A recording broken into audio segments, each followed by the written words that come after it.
ನಮಸ್ತೆ ಬಂಧುಗಳೇ, ನಾನು ನಿಮ್ಮ ಲಕ್ಷ್ಮಣ್ಜಿ. ಒಂದು ಆರೋಗ್ಯ ಸಲಹೆಯೊಂದಿಗೆ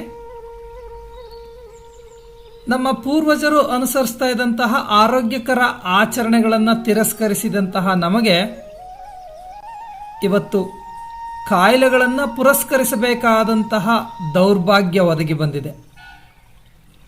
ಆ ನಿಟ್ಟಿನಲ್ಲಿ ನಮ್ಮ ಯುಗಾದಿಯಲ್ಲಿ ಮಾಡುವಂತಹ ಎಣ್ಣೆ ಸ್ನಾನ ಅತ್ಯಂತ ಪ್ರಯೋಜನಕಾರಿ, ಆರೋಗ್ಯವರ್ಧಕ, ವೈಜ್ಞಾನಿಕ ಕೂಡ ಆಗಿತ್ತು. ಆದರೆ ನಾವು ನಮ್ಮ ಪೂರ್ವಜರನ್ನು ಧಿಕ್ಕರಿಸಿ ಇದೆಲ್ಲ ಗೊಡ್ಡು ಸಂಪ್ರದಾಯ, ನಮ್ಗೆ ಎಣ್ಣೆ ಹಚ್ಕೊಳ್ಳೋಷ್ಟು ಪುರ್ಸೊತ್ತಿಲ್ಲ, ಎಣ್ಣೆಯನ್ನು ಮೈಗೆ ತಿಕ್ಕೊಂಡ್ರೆ ಮೈಯೆಲ್ಲ ಅಂಟಂಟಾಗುತ್ತೆ, ಅದನ್ನು 1 ಗಂಟೆ ತಿಕ್ಕಬೇಕು, ಯಾರು ತಿಕ್ಕೊಂಡು ನಿಂತ್ಕೊಳ್ಳೋರು, ಹೀಗೆ ನಾನಾ ನೆಪಗಳನ್ನು ಹೊಡ್ಡಿ ಇವತ್ತು ಎಣ್ಣೆ ಸ್ನಾನದಿಂದ ದೂರ ಉಳಿದು. ಆದರೆ ಎಣ್ಣೆ ಸ್ನಾನದ ಮಹತ್ವವನ್ನು ಅರಿತಿದ್ದಂಥ ನಮ್ಮ ಪೂರ್ವಜರು ಅದನ್ನು ಚಾಚು ತಪ್ಪದೆ ಪಾಲಿಸ್ತಾ ಬರ್ತಾ ಇದ್ರು. ಆ ನಿಟ್ಟಿನಲ್ಲಿ ಎಣ್ಣೆ ಸ್ನಾನವನ್ನು ಮಾಡೋದ್ರಿಂದ ನಮ್ಮ ದೇಹಕ್ಕೆ ಆಗುವಂತಹ ಪ್ರಯೋಜನಗಳು ಏನು ಅನ್ನೋದನ್ನ ಅರಿಯೋಣ ಬಂಧುಗಳೇ. ಅದರ ಔಚಿತ್ಯವನ್ನು ಅರಿತು ಅದನ್ನು ಅನುಸರಿಸೋಣ.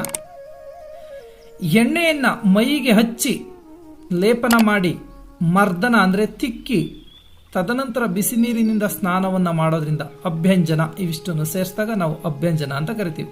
ಎಣ್ಣೆಯನ್ನು ಹಚ್ಚಿ ಮೈಗೆ ತಿಕ್ಕಿ ಸ್ನಾನವನ್ನು ಮಾಡುವಂಥ ಪ್ರಕ್ರಿಯೆ. ಇದರಿಂದ ನಮ್ಮ ಆಯುಷ್ಯ ವೃದ್ಧಿ ಆಗುತ್ತೆ, ಧಾತುಗಳು ವೃದ್ಧಿ ಆಗ್ತವೆ, ಕಣ್ಣಿನ ದೃಷ್ಟಿ ವೃದ್ಧಿಯಾಗುತ್ತೆ, ಚರ್ಮದ ಕಾಂತಿ ಹೆಚ್ಚಾಗುತ್ತೆ, ವಾತದೋಷಗಳು ನಿವಾರಣೆ ಆಗ್ತವೆ, ದೇಹದ ಬೊಜ್ಜು ಕರಗಲಿಕ್ಕೆ ಸಹಕಾರಿ, ನರನಾಡಿಗಳಿಗೆ ಚೈತನ್ಯ ಶಕ್ತಿಯನ್ನು ತಂದುಕೊಡುತ್ತೆ, ಜೀರ್ಣಶಕ್ತಿ ವೃದ್ಧಿಯಾಗುತ್ತೆ, ದೇಹದ ಅಧಿಕ ಉಷ್ಣಾಂಶ ತಣಿಸುತ್ತೆ, ದೇಹದ ಚೈತನ್ಯ ಶಕ್ತಿ ವೃದ್ಧಿಯಾಗುತ್ತೆ.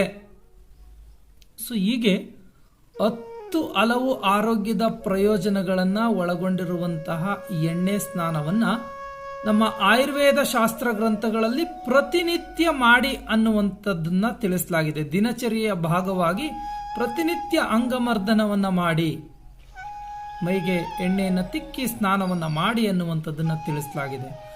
ಆದಾಗ್ಯೂ ಇವತ್ತಿನ ಆಧುನಿಕ ಯುಗದಲ್ಲಿ ಪ್ರತಿನಿತ್ಯ ನಾವು ಎಣ್ಣೆಯನ್ನು ಹಚ್ಚಿ ಸ್ನಾನ ಮಾಡಲಿಕ್ಕೆ ಸಾಧ್ಯವಾಗದಿದ್ರೂ ಕೂಡ ಕನಿಷ್ಠ ಪಕ್ಷ ವಾರಕ್ಕೊಮ್ಮೆ ಆದರೂ ಕೂಡ ಮಾಡ್ತಾ ಬರಬೇಕು. ಆದಾಗ್ಯೂ ಇವತ್ತಿನ ಆಧುನಿಕ ಯುಗದಲ್ಲಿ ಪ್ರತಿನಿತ್ಯ ನಾವು ಎಣ್ಣೆಯನ್ನು ಹಚ್ಚಿ ಸ್ನಾನ ಮಾಡಲಿಕ್ಕೆ ಸಾಧ್ಯವಾಗದಿದ್ರೂ ಕೂಡ ಕನಿಷ್ಠ ಪಕ್ಷ ವಾರಕ್ಕೊಮ್ಮೆ ಆದರೂ ಕೂಡ ಮಾಡ್ತಾ ಬರಬೇಕಿತ್ತು. ಅದನ್ನೂ ಮಾಡ್ತಾ ಇಲ್ಲ. ಹೋಗ್ಲಿ ತಿಂಗಳಿಗೊಮ್ಮೆ, ಅದನ್ನು ರೂಢಿಸ್ಕೊಂಡವ್ರ ಸಂಖ್ಯೆ ತೀರಾ ಕಡಿಮೆ.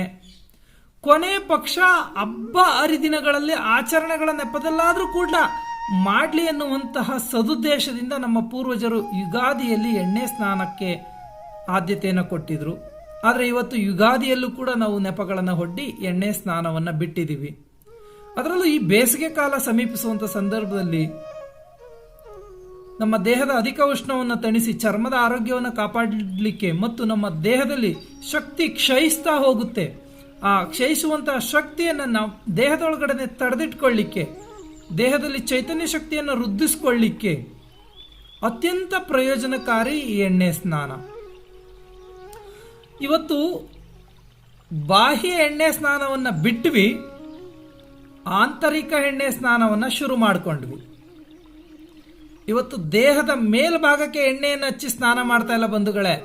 ಮೇಲೆ ಯಾಕೆ ಹಚ್ಚೋದು ಅಂತ ಹೇಳಿ ಇವತ್ತೆಲ್ಲ ಬಾಟ್ಲುಗಟ್ಟಲೆ ಎಣ್ಣೆಯನ್ನು ದೇಹದ ಒಳಗೆ ಉಯ್ಕೊಳ್ಳೋದನ್ನ ಅಭ್ಯಾಸ ಮಾಡ್ಕೊಂಡಿದ್ವಿ. ಇಂತಹ ಅನಿಷ್ಟ ದುರಭ್ಯಾಸಗಳನ್ನು ರೂಢಿಸಿಕೊಳ್ಳುವ ಬದಲು ನಮ್ಮ ಪೂರ್ವಜರು ಹಾಕಿಕೊಟ್ಟಿರುವಂತಹ ಆರೋಗ್ಯಕರವಾದಂತಹ ಆಚರಣೆಗಳನ್ನು ಅನುಸರಿಸ್ತಾ ಬಂದರೆ ನಮ್ಮ ಆರೋಗ್ಯ ಸಂರಕ್ಷಣೆಯನ್ನು ಮಾಡ್ಕೋಬಹುದು ಮತ್ತು ಸಂವರ್ಧನೆಯನ್ನು ಮಾಡ್ಕೋಬಹುದು. ಆ ನಿಟ್ಟಿನಲ್ಲಿ ಎಣ್ಣೆ ಸ್ನಾನ ಪ್ರತಿಯೊಬ್ಬರಿಗೂ ಕೂಡ ಅವಶ್ಯಕ ಮತ್ತು ಅನಿವಾರ್ಯವಾಗಿರುತ್ತೆ. ಅದರ ಮಹತ್ವವನ್ನು ಅರಿತು, ಅದರ ಹಿತಿಮಿತಿಯನ್ನು ಅರಿತು ಎಣ್ಣೆ ಸ್ನಾನವನ್ನು ಪ್ರತಿಯೊಬ್ಬರು ಕೂಡ ಮಾಡಿ. ಹಾಗೆ ಕೆಲವರಿಗೆ ಎಣ್ಣೆ ಸ್ನಾನ ವರ್ಜ್ಯ ಕೂಡ.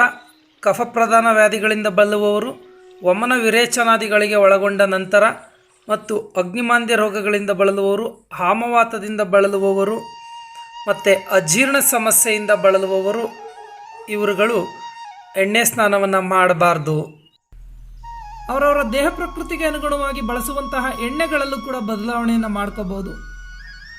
ಅತ್ಯಂತ ಶ್ರೇಷ್ಠವಾದ ದ್ರವ್ಯ ಅಂತ ಹೇಳಿದ್ರೆ ಎಳ್ಳು ಎಣ್ಣೆ ಅಥವಾ ಎಳ್ಳು ಎಣ್ಣೆ, ಹರಳೆಣ್ಣೆ ಮತ್ತು ತುಪ್ಪವನ್ನು ಮಿಶ್ರಣ ಮಾಡಿ ಕೂಡ ಸ್ನಾನವನ್ನು ಮಾಡಬಹುದು.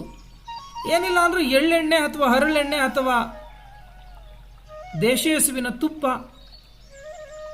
ಇವುಗಳನ್ನು ನಾವು ಯಾವುದಾದ್ರೂ ಒಂದು ಅಥವಾ ಮಿಶ್ರಣ ಮಾಡಿ ಎಣ್ಣೆ ಸ್ನಾನವನ್ನು ಪ್ರತಿಯೊಬ್ಬರು ಕೂಡ ಮಾಡಿ. ಹಾಗೆ ಕೆಲವರಿಗೆ ಎಣ್ಣೆ ಸ್ನಾನ ವರ್ಜ್ಯ ಕೂಡ.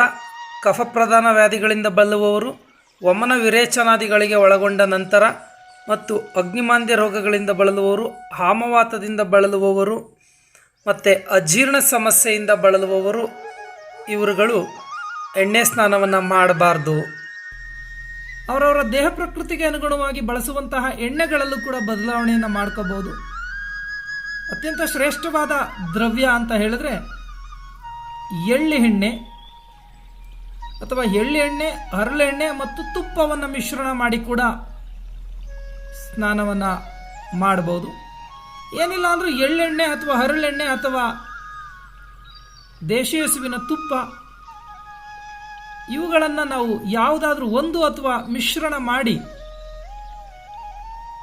ನಮ್ಮ ಮೈಗೆ ತಿಕ್ಕಿ ಸ್ನಾನವನ್ನು ಮಾಡೋದ್ರಿಂದ ಅನೇಕ ದೋಷಗಳು ನಿವಾರಣೆ ಆಗ್ತವೆ. ಆರೋಗ್ಯ ವೃದ್ಧಿಯಾಗುತ್ತೆ, ಆಯುಷ್ಯ ವೃದ್ಧಿಯಾಗುತ್ತೆ, ಚರ್ಮದ ಕಾಂತಿ ಹೆಚ್ಚಾಗುತ್ತೆ ಮತ್ತು ನಮ್ಮ ಜಾಯಿಂಟ್ ಪೇನ್ಗಳು ನಿವಾರಣೆ ಆಗಲಿಕ್ಕೆ ಸಹಕಾರಿಯಾಗ್ತದೆ.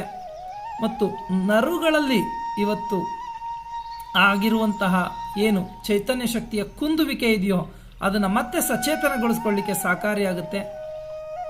ಸೊ ಇದನ್ನು ಒಂದು ಆಚರಣೆ ಅಂತ ಅಲ್ದಿದ್ರೂ ಕೂಡ ಪ್ರತಿಯೊಬ್ಬರೂ ಕೂಡ ಆರೋಗ್ಯದ ದೃಷ್ಟಿಯಲ್ಲಾದರೂ ಕೂಡ ಅನುಸರಿಸಿ ನಿಮ್ಮ ಆರೋಗ್ಯದ ವೃದ್ಧಿಯನ್ನು ಮಾಡಿಕೊಳ್ಳಿ.